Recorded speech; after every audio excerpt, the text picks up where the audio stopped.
Hey guys, thanks for dropping in. This is the third Monday's masterclass of movement, and this week you're lucky enough to not have to listen to me rabble on for the 10-20 minutes. You've got Adrian to do that. So this morning he's going to do a little introduction into a model of healthcare that's a bit more inclusive of you as the patient, which is the biopsychosocial model.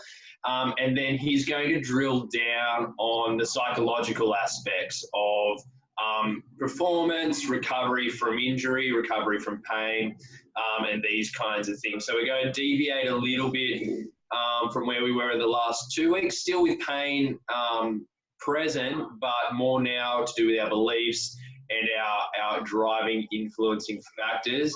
And hopefully you'll have a little exercise, I think, towards the end of this session today, and we'll follow up with you guys next week on how that kind of went. So you'll get something to take home if you're willing to do. So Ado, over to you, mate. Awesome, sweet. If everyone could just mute their microphone, and then at the end, what we'll do is we'll unmute everyone, and then you can jump on and ask any questions you might have in relation to yourself. Okay? Yeah. And if I mute you, it's not personal, okay? Okay, I'll just bring up my screen. Share screen. Cool. Can you guys see that? Yeah. Awesome. Cool. So as Dunk said last week and the week before, Dunk unraveled a few little things about pain. What your puzzle of pain might look like, and that pain isn't necessarily just damage, okay? So this week, what we're going to do, as Dunk said, shift to that emotional perspective, how we can be more aware of our emotional state, and how this can influence how we actually function and how we feel, okay? So the holistic approach to the treatment strategies as clinicians is known as the biopsychosocial model. So it's a holistic approach. So we're not just looking at what's going on in that area of pain, whether it's an ankle injury, a knee injury, a back injury, or a neck injury. What we actually look at is the biological aspects, the psychological aspects, and the social aspects of what might be making that up. Now, today, what we're going to do is zoom in on psychological. So pain's not the only thing that can be heightened or affected by negative beliefs and emotions. Our quality of life and how we in turn live is also affected by what goes on behind the scenes. Our postures, our behaviors, our attitudes, our beliefs, and our habits all affect our movement patterns. So from a physical perspective or biological perspective, what we can do is we can zoom in on how we can keep our muscles, our ligaments, our joints, our tendons continuing to develop and adapt to new loads, new stimulus, and then how this in turn affects our movements. But it's important to look beyond this, because a lot of the time our thoughts and beliefs are the ones that are driving what's going on with our muscles and our tendons and our joints and our ligaments. So as Dunk said last week, most people coming to us with some form of pain or injury and they bring some scans in, a lot of the time there's not a lot of exact physiological damage, okay? So what's going on here? And that's what we're going to look at today.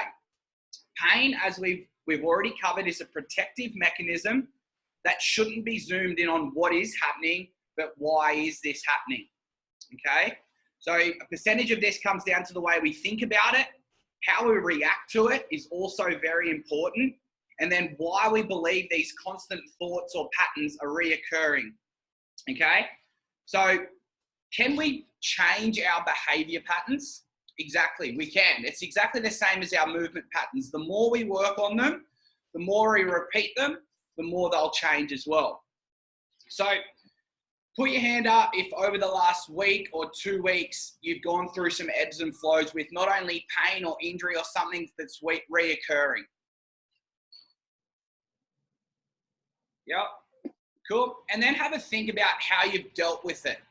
So how you've reacted to that exact situation, whether it's a pain signal, whether it's an injury that's occurred in the past and you felt the niggle, have a think about how you've actually reacted to it. Okay, have you thought, oh no, I'm going to do this again. Here it is again. I thought I dealt with it. And then all of a sudden, this snowball effect of those emotions and beliefs are starting to pop up. Okay. Now, over the last 4 weeks, have you felt more anxious, more stressed, more overwhelmed? Obviously, right now, this time in life is quite difficult. Over the last 7 days, I've had nearly 10 messages and phone calls from people that are fear of re-injuring, heightened feelings of anxiety, less tolerance in challenging situations, loss of control with what to do. Previous behavior patterns, they're going to pop up, and it's going to, how we felt in the past is also going to pop up as well. Okay, now it's whether you change the way you react to those is the important factor. It's not exactly what is happening. So we know this is the high arousal state or the fight or flight mode. In this state, it doesn't give us time to think logically, think calmly on how to address or control the situation at hand. Okay? Our behavior may not mean how we act in person, but how we deal with our body, how we think about our injury, and how we react to that pain signal that might pop up, even if it's following as simple as a harder workout. Now, this little graph up here, it's super simple, but if you look at it, it breaks it down. Our beliefs on a day-to-day basis usually affect our emotions, so how we feel. How we feel usually determines our behavior. Okay, so just have a think about that on how you woke up this morning. Was it a positive belief system? Was it, oh no, what have I got to do today? Quick, shit, I don't have enough time. Was it a negative belief system? They, in turn, have affected how you've started your day with your emotional status. Then your behavior following those thought patterns is usually a result of that. Okay? And I'm trying to make you aware and bringing up to the surface of things that you can then start to work on so that we can limit those emotions and those beliefs that aren't giving you any value whatsoever. Okay? Because no one is perfect. Sorry about that truck in the background. It works on the apartments. Is that too loud? No, it's okay. I was looking at who I had to mute, but it was you. Yeah, truck. If it gets worse, just let me know and I'll duck inside. Okay? So what we want to do is just figure out little strategies and tips and tricks so that we can limit the amount of time we spend in that belief state. Okay? So where to start? What we need to do before we actually start strategizing is to think about right now, what are your limiting beliefs? Whether it's a limiting belief to do with your quality of life, your pain, your re-injuring something that's been there in the past, try and think about right now, and we're going to run through a little survey that's going to cover 10 little questions that can be specific to your pain or your quality of life and how that's affected in regards to your current movement status, okay? So our belief systems are exactly like our movement patterns. The more we repeat them, the more they will ingrain into your nervous system. It's like you practice the squat every day for 6 months and then compare that 6-month squat to the first day you started. I guarantee the way you perform that squat is going to be extremely more, it's going to be much more efficient. It's going to feel better. It's going to feel more comfortable. It's going to feel normal. And it's going to start to be a really normal thing that you don't have to think too much about just to complete that squat. Now, this is exactly the same as our movement patterns, as our belief patterns, okay? So do you think about when something pops up, do you think about what you can't do now or instead what you can do? And use it as an example. 4 weeks ago when there was a lot of restrictions and constrictions in what we should and shouldn't do, a lot of people went down, oh, I can't do that anymore. Well, what am I going to do? I can't lift weights anymore. Or I can't go and do that now and I can't catch up with that person, instead of thinking about it from a different perspective. And it can be super simple like that, but those constant negative reactions to things will build up over time, and you will start to develop habits around it. Okay, so all we're trying to do is segue a little bit into changing the way we perceive our thoughts and our beliefs, and then in turn our behavior patterns. Now, what I'm going to do is just change up here. So if everyone can grab a pen and a piece of paper, if you've got one next to you, and we're just going to run through a quick 10-question survey. I'm going to read the questions out. Once you have completed the questions, I want you guys to all message me through your scores. It's going to be out of 60. And then following that, we'll take a look at some information on that. Okay, so let me just change my screen.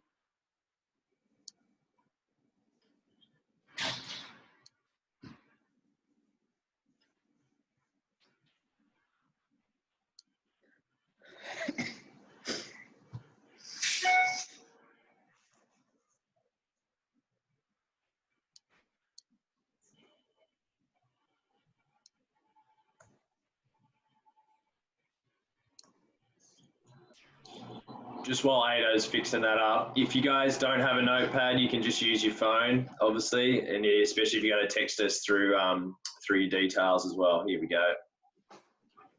Okay, so this is a questionnaire, and even though you might not be experiencing specific pain right now, try and apply it to, like we all just said, there was something that popped up over the last 5 or 7 days. Okay, so we'll run through from number 1. So how are you going to scale it? Is 0 is not at all confident to complete the things I'm going to say in the sentences, and 6 is completely confident.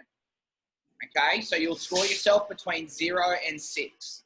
So for example, the first question is, I can enjoy things despite the pain. So 0, not at all confident at enjoying things despite the pain. 6, completely confident to enjoy things despite the pain.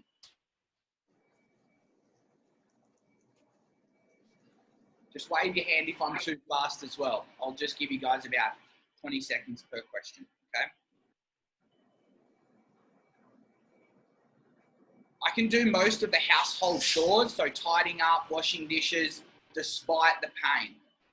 Vacuuming, cleaning.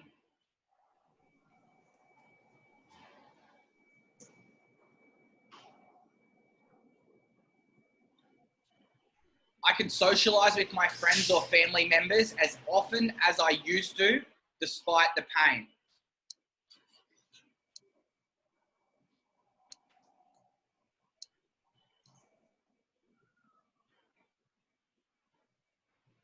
I can cope with pain in most situations.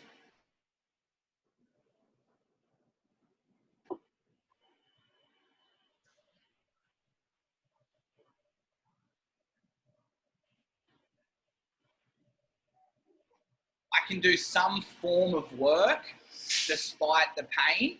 Work includes housework, paid work, or unpaid work.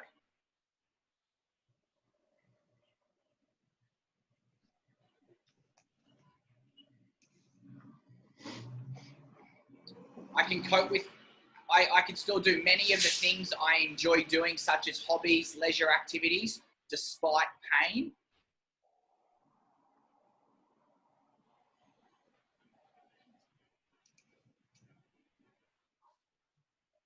I can cope with my pain without medication.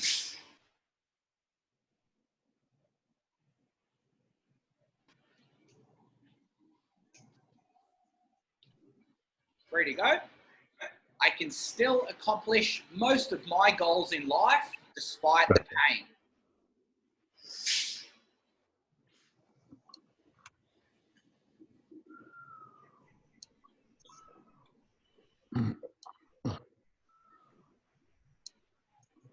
I can live a normal lifestyle despite the pain.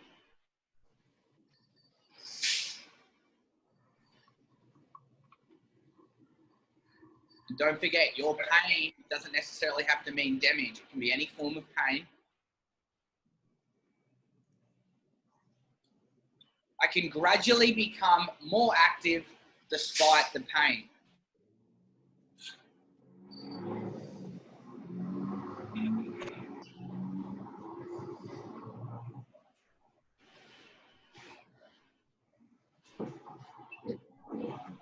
So just do a little tally there.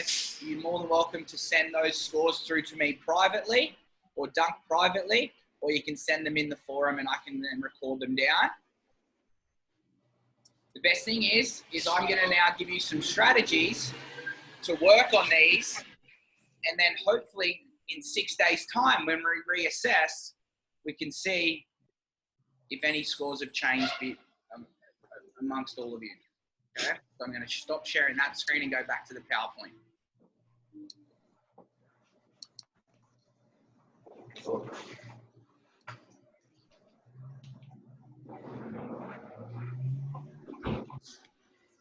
Okay, so we're going to change it up now. So a lot of you guys now have a daily protocol of different strategies you already focus on.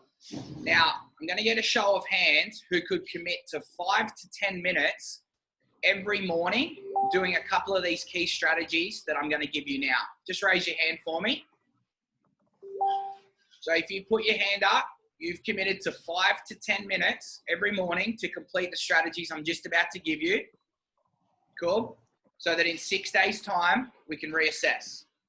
So a study done by Dr. Daniel Wiles revealed a 6-week case study showing the effects of breath work and the relationship on lowering stress levels, reducing blood pressure, bettering sleep quality, showing less depressive and anxiety symptoms. And this all can have an in-turn effect on how our muscles and all of our body can relax. All of these positive effects have a strong correlation when it comes to pain and injury. Now, by paying attention to your breath, the ebb of the flow in and out, you will rapidly change your state of consciousness, okay? You'll begin to relax more. You'll slowly detach from that ordinary thought pattern, okay? Try to focus on the point between the in-breath and the out-breath and the glimpse throughout each cycle. And I'll show you what I mean by that in a second when we all run through a cycle together, okay? So if we can reduce some of the painful or some of the limiting beliefs that you currently have right now, just by implementing a couple of key strategies over a 5 to 10 minute period, this could just literally improve your little puzzle today, okay? So you've got to be really synced in making sure that you get this 5 to 10 minutes done. And that's why I said show of hands, so we know that everyone now has committed to that, okay? It could be when you first wake up. Ideally, that's what you want to do. And it doesn't have to be some hard-hitting workout with a WOD. It might just be a nice little walk, a stretch at home, or a rollout, okay? It could be anything that makes you feel good. Following that, what we're going to do is a breathing method, which I've just talked about, which is known as the 4-7-8 method. Now, let's run through one cycle, and then I'll show you what I want you to do after that. So it's going to be 4 seconds of an inhale, and it doesn't have to be really quick. Just, let me just see someone here, chat. Oh, cool, yep. So it's going to be a 4-second inhale through the nose. We're going to hold our breath, but really try and breathe into this area here, okay? We want to breathe into here, not here, okay? So even if you put your hands on your tummy, and as you breathe in, your hands start to expand with your tummy, okay? So let's practice. I'm going to do it, but I'm also going to be talking, so it's hard to do a 4-second, 7-second, 8-second whilst I'm talking you guys through it, okay? So on the count of 3, nice slow breath in through your nose for 4 seconds. 3, 2, 1. Hold for 7.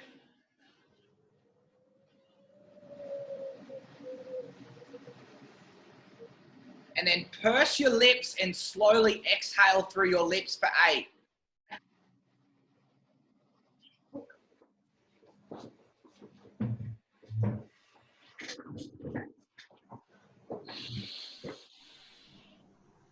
And then back into that inhale.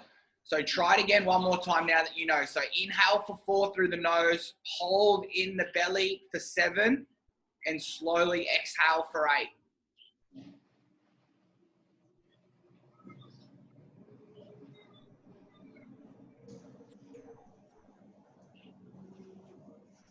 Awesome. So you get the gist. It might take you 2 to 3 days to get used to that. And I know some days for me, if I'm rushed and I'm busy and I'm not thinking calmly, that 4-7-8 method is really, really tricky.